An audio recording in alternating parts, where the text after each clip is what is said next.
Good morning and welcome to our 2024 half-year results. We've had a strong first half. Operating profit increased by 19%, driven by organic revenue growth of 11% and an operating margin of 7.1%. The strong trading performance, along with our positive outlook, gives us the confidence to raise guidance for underlying profit growth to towards 15%. We're delivering sustained, balanced growth, and the business is in great shape. The global market opportunity is large, giving us a significant structural growth runway. We're relentlessly focusing on our core markets, where we're embedding proven processes and best practice. We've strong competitive advantages, including our brands and scale, which have taken years to build and are difficult to replicate. And we have scope to further unlock growth opportunities through investment, particularly in Europe. The ability to invest is crucial in our industry. CapEx, which is mostly client-related, supports new business wins, helps retain clients, improves the customer experience, and leads to longer contracts. Infill M&A further supports our strong brand portfolio and capabilities and is a great source of talent. We're continuing to refine our portfolio so we can increase our focus on core markets with better growth prospects, and we're investing more in core systems and processes. There's more detail on strategy in a moment, but with that, I'll now hand over to Petros.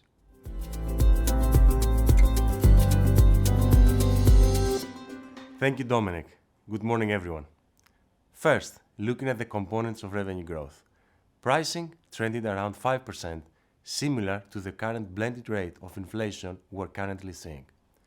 Net new, which can be lumpy, was 3.7% and slightly better than we forecasted at Q1. We expect this to accelerate in the second half and be in the range of 4 to 5% for the full year. Volume growth of around 2.5% was stronger than we expected, and there are several factors which contributed to that. In B&I, the return to office continued to improve, particularly on Mondays. There were more events in both B&I and sports and leisure, some of which were seasonal and are unlikely to repeat. And we're benefiting from our stronger value proposition compared to the high street. Looking forward to the second half, we expect volume growth to moderate as the comparatives get tougher and we return to a more normal growth profile. As a reminder, before the pandemic, our growth was mainly driven by net new and pricing, with relatively little from volumes. We're sustaining balanced growth across all our regions, with double-digit organic revenue growth and good margin progression. Every region delivered strong improvement in operating profit. Constant currency group operating profit increased by 19% to $1.5 billion. As expected, interest increased to $111 million. For the full year, we expect interest costs to be around $235 million, reflecting the acquisition of CH&CO. Our effective tax rate was 25.5%, in line with our guidance. As a result, EPS was up by 16%, and in line with our policy, dividends grew by the same percentage. We're using our strong cash position to invest in growth. At 3.3% of revenue, CapEx is normalizing to our pre-pandemic rate. As Dominic said, CapEx supports new business growth and helps us retain clients as well as delivering excellent returns. For the full year, we continue to expect CapEx to be around 3.5% of revenue as we mobilize more business in the second half. One of our strategic priorities is to go deeper in our larger and more developed markets, which offer better growth prospects. In line with the strategy, we've exited a further 4 non-core countries and have agreed to exit Brazil, which is subject to regulatory approval.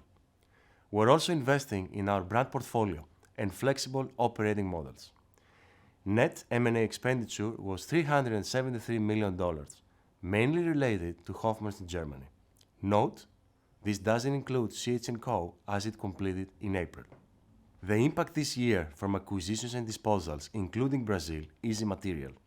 For fiscal 2025, it is minus $200 million revenue at average margin, which is minus 50 basis points of operating profit growth. Our strong cash generation enables us to invest in our business. We take a very disciplined approach to capital deployment. Return on capital employed has recovered post-pandemic and importantly is now around double the group's WACC. M&A unlocks future source of growth and generates excellent returns over time. Based on our strong trading performance and positive outlook, we have raised guidance for the full year. We now expect constant currency operating profit growth to be towards 15%, driven by organic revenue growth of towards 10%. Now, back to Dominic.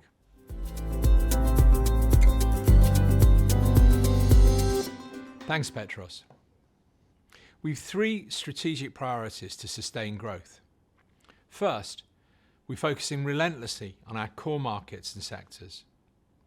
Second, we continue to invest in infill M&A to unlock future sources of growth. And third, we're nurturing our talent and developing our future leaders. There are significant opportunities for organic growth in every region. We estimate our addressable market to be around $300 billion. And despite being the largest in the industry, our global market share is less than 15%, with Europe at only 7%. Self-operators account for just under half of the market, and regional players about a quarter. Combined, they represent about 75% of the addressable market. Experience has shown us that outsourcing starts in B&I. As clients and consumers become familiar with the benefits of outsourcing, it starts to permeate other sectors, such as healthcare and education. These sectors have the largest first-time outsourcing potential, with over 50% still self-operated. Even the most penetrated sector and most mature market, B&I in North America, has seen rapid growth from flexible operating models, such as unattended markets and vending. The vending market is very fragmented. In the US alone, it's estimated to be about $25 billion, and we've a 12% market share. So there's plenty of further growth potential. Compass has strong and proven competitive advantages, which have been built over the last 30 years. This includes the way we approach the market through sectorization and subsectorization. Our brand portfolio helps us to tailor the offer to individual client needs. It's unique to us and difficult to replicate organically, as many were originally acquired. Another advantage is the flexibility of our operating model, ranging from different food models to our digital and sustainability initiatives.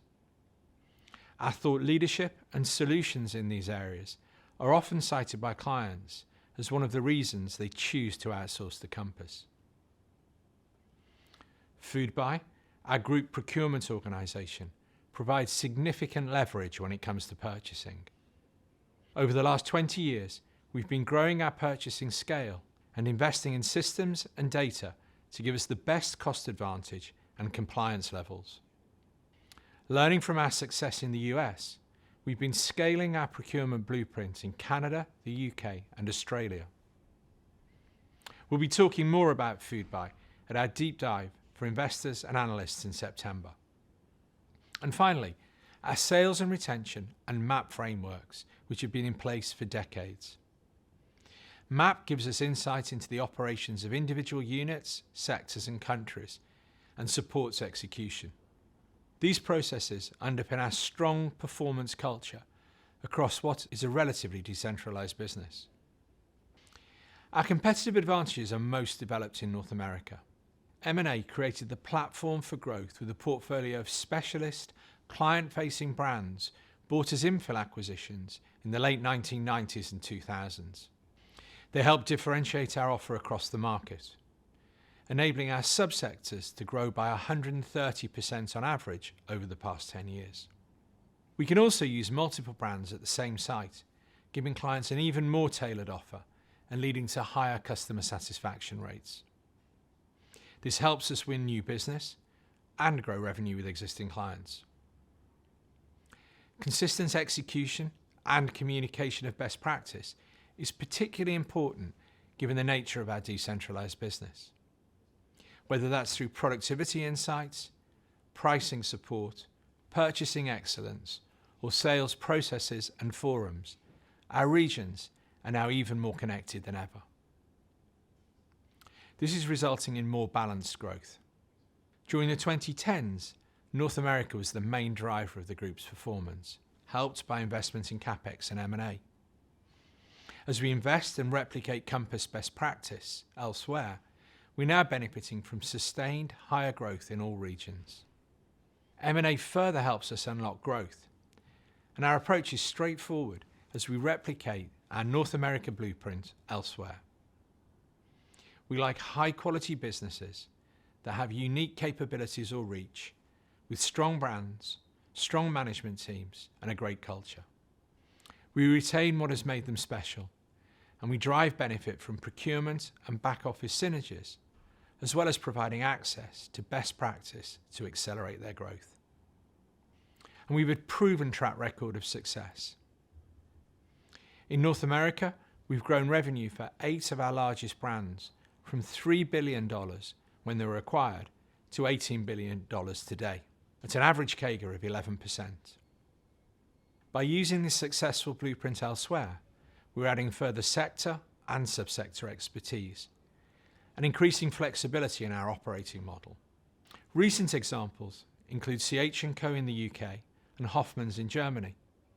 They're different businesses, but both are great examples of high-quality acquisitions. This is underpinned by the same financial discipline as we look for returns to exceed WACC by the end of the second year. CH&Co has a strong track record of performance, a highly regarded management team, an excellent brand portfolio that enhances our offer and capability. It's a really exciting addition to Compass, deepening our expertise and giving us better access to different subsectors, particularly in B&I. Hoffmanns in Germany produces high-quality, cooked and instantly frozen meals, which are distributed via an established network. It gives us more flexibility in the way we serve customers in healthcare, education and B&I, and increases our reach to clients without on-site kitchens. Using Hoffmanns, we can also better cater for specialist diets and serve customers on shoulder days when there are lower volumes on site. Our final strategic priority is to recruit, develop and nurture talent across all levels of our organisation. It's a key priority for the team and a personal passion of mine. We've seen over time how the best talent is typically homegrown, so we're investing more in development programmes to cultivate our own talent for the future. It's a really exciting time for the business. We're further strengthening our competitive advantages, becoming an even more focused business and growing strongly. We've multiple levers to drive revenue and profit, and are confident in sustaining mid to high single-digit organic revenue growth with ongoing margin progress, which will enable us to grow profit ahead of revenue. This is supported by a strong capital allocation model, which enables us to continue our track record of generating long-term compounding shareholder returns.